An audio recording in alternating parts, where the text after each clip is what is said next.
question. By the way, it's also posted on Slido for the virtual crowd, so please join us as well. How many tools does a company use, on average, to collect telemetry data from its systems? And when I say telemetry data, I mean logs, metrics, traces from your app, from your infrastructure, all of that. How many tools? Any guesses? Come on, throw a number. How many you use in your company? 2, okay. 20. 5, I see a 5. That's actually a good guess. So 15 online, okay. So we get actually right numbers, and according to recent survey we ran, companies use on average between 5 to 10 different tools to collect telemetry data from their systems. 5 to 10 tools. And you can reduce it to one unified standard platform. Here's the story of OpenTelemetry. I'm Dotan Horovits. I'm the principal developer advocate at logs.io. It's a company that provides a SaaS platform for observability. I'm an open source advocate, as you might guess. And I also am involved and advocate for the Cloud Native Computing Foundation, the CNCF. I co-organize the local CNCF chapter in Tel Aviv. If you're around, do join our meetups. And I run the Open Observability Talks podcast. So if you are interested in this topic, do check it out. And you can find me everywhere at Horovits. And let's talk about observability. As we all know, observability is essentially the ability to collect, to understand the state of our system based on the telemetry data that it emits. And the vision talks about unified observability. Typically, people talk about metrics, traces, and logs. But also important, different sources. So again, think about your front-end app, think about your back-end app, think about all sorts of open source tools, Kafka, Redis, whatever that you use, think about cloud services, just fusing all of these together to gain observability into your system. That's the vision. The reality, however, is much more fragmented. And that's exactly because we have so many tools for our observability. And every tool and every vendor has its own proprietary APIs and SDKs for instrumenting your source code, and then its own agents, daemons, collectors for collecting, and then its own way of transporting and representing the protocol. And all of that is not only a headache operationally, it also creates essentially data silos. So it makes it very difficult to correlate between them and get that unified observability we talked about in the vision. And that's what OpenTelemetry comes to solve. So OpenTelemetry, as you can see the definition here on the screen, is an observability framework for generating and collecting, capturing telemetry from your system across metrics, traces, and logs. So sort of one framework to rule them all, if you like. And it's a CNCF project. In fact, it's a merge of two other projects, Open Tracing and Open Census, for those who are familiar with these projects. And I'm glad to say that it's a very, very popular and active project. In fact, it's been adopted by all the major cloud vendors, all the monitoring and observability tool vendors. Everyone's been aligning with OpenTelemetry, and it's also highly active. It's, in fact, today the most active project in the CNCF, in the Cloud Native Computing Foundation, after Kubernetes itself. So definitely a lot going on here. If you ask me, that's what sets it to become a de facto standard in the industry. So I hope that I convinced you that it's interesting and that you want to hear what it has to offer. And what OpenTelemetry offers is a unified set of vendor-agnostic, very important APIs, SDKs, and tools for generating and collecting telemetry data, and then exposing it, exporting it to any backend of your choice. It doesn't have any stake in the backend. It doesn't provide the backend. It's your choice. And let's look deeper into what it provides, the main components at least.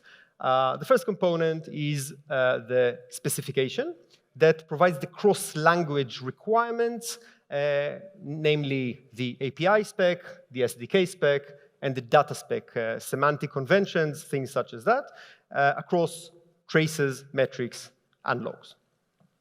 That's a specification.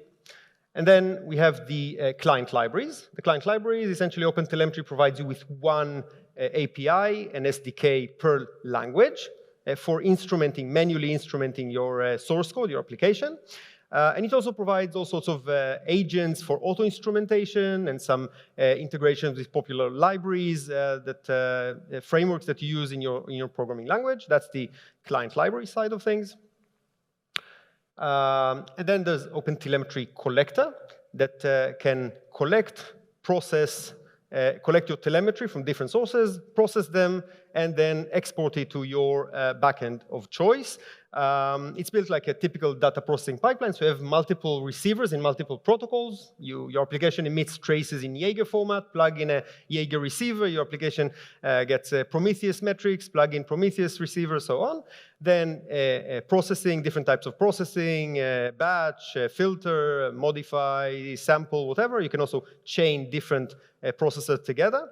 And then plug in the right exporter depending on your target backend analytics tool. You want to send it to, I don't know, AWS X-Ray, plug in the right receiver. You want to send it to Azure, to Prometheus, to logs.io, just plug in the right receiver, plain and simple. And the last component I'd like to mention is the OpenTelemetry protocol, or OTLP. And that's a general purpose telemetry data delivery protocol that's based, essentially it's implemented, as you can see here, over gRPC and HTTP 1.1. It provides a binary protobuf encoding, also working on a JSON encoding, and it represents the data based on the data specification that we talked about before.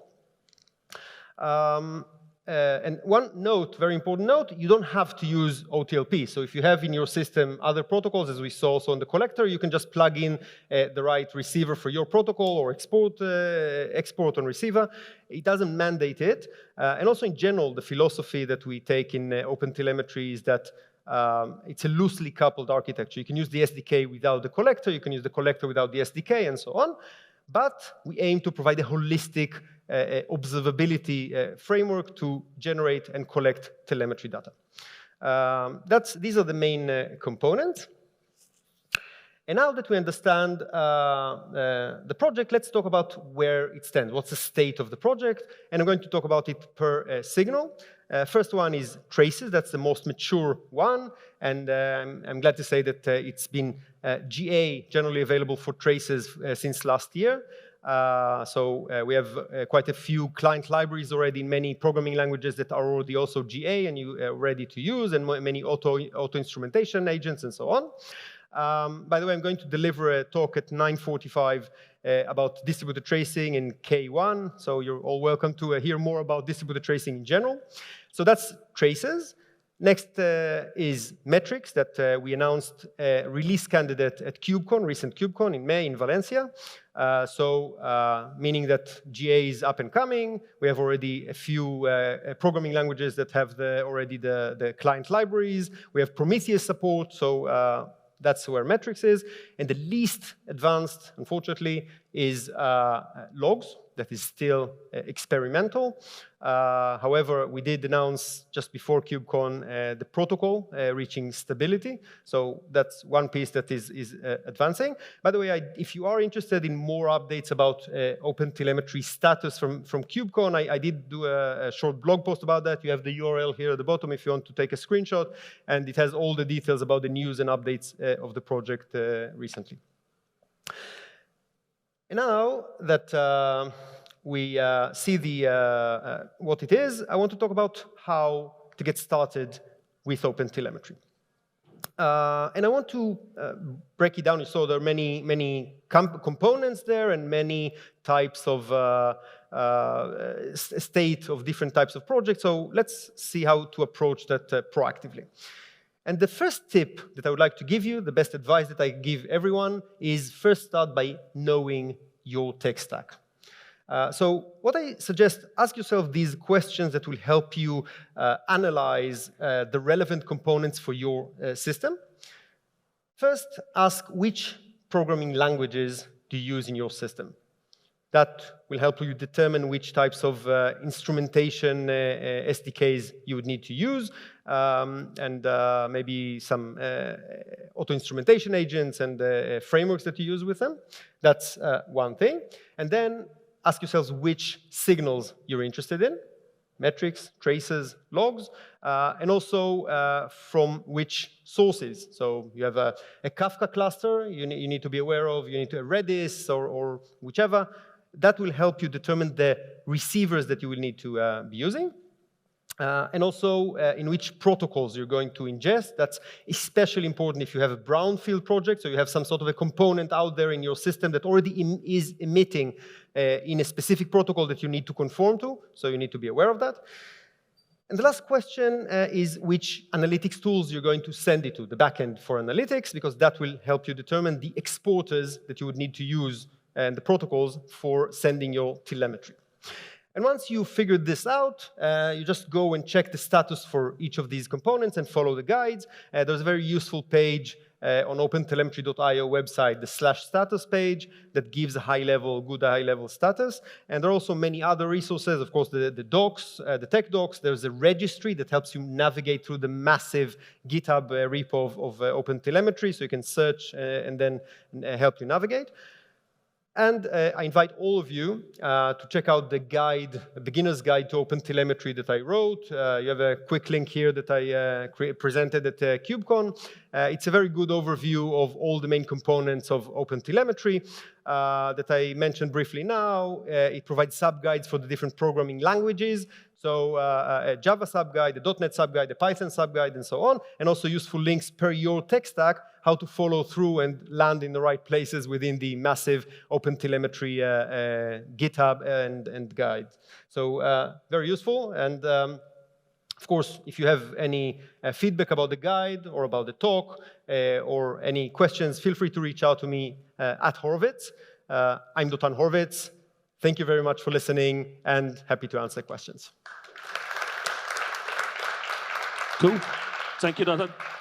And thanks for keeping on time. As a lightning talk, that can be difficult at times. Yeah. I don't know if we have any questions on Slido. Yeah, we do have one. So we'll take that one. What's the state of OTL support by cloud providers? Interesting. So it's very difficult to answer that as a one aggregate question. You see, as I said, all the major vendors provide support for OpenTelemetry. Some of them actually have distros of OpenTelemetry open source of their own. So it's downstream distros on which they add their own, let's say, exporting to their own system and their own logic in processing and things like that. So it really depends on the vendor. What you better realize, if you do use a distro, a vendor-specific distro, make sure which version they're aligned with to make sure that you're not reading the latest version of OpenTelemetry documentation, but then what's implemented there is a few versions back. Cool. Okay. Yeah. We do have another question, and I'll give it to you if you promise to be short. How is OpenTelemetry reducing the number of used tools you mentioned in the beginning? So OpenTelemetry replaces its generation and collection of telemetry data. So instead of, if before you needed to use FluentD and FluentBit and I don't know, CollectD and StatsD, and you have the Jaeger traces, and you have the Datadog traces and the Dynatrace. Now all of that should be, in the vision at least, replaced by one API, one SDK per programming language, and one aggregate collector to collect all this telemetry. And also remember across logs, metrics, and traces. So that part is replaced. Obviously, it doesn't have a stake in the backend, so it doesn't replace your backend. Cool. Awesome. Love simplicity. Thanks again, Dotan. Thank you very much. Round of applause.